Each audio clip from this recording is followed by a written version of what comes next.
notre Marpa de Huningue, c'est vraiment un outil qui a permis de faire le lien entre les personnes qui souhaitaient rester chez elles et celles qui étaient obligées d'aller en EHPAD.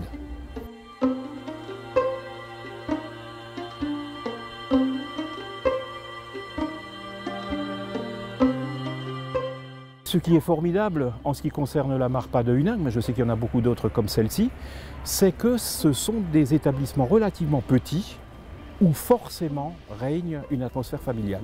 Et ça change tout. Parce que les résidents qui viennent habiter ici viennent forcément de chez eux. Souvent, c'est des personnes seules, les enfants sont partis, parfois le conjoint est décédé.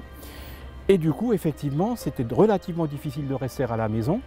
Mais ce n'est pas encore l'heure d'aller dans un établissement où l'aide au niveau sanitaire nécessite effectivement un EHPAD. Et donc là, nous sommes effectivement dans un établissement intermédiaire qui permet d'accueillir des gens, pas trop nombreux, qui d'une part souvent se connaissent aussi, et forcément il y a des liens encore plus forts qui se créent entre eux, et de manière très rapide parce qu'ils ne sont pas nombreux.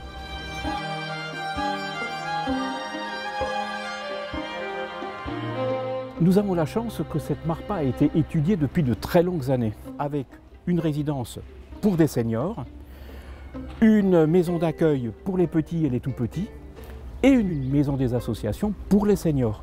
Et je peux vous dire que de temps en temps, vous avez des images tout simplement craquantes entre les papis et les mamies et les enfants qui viennent les voir.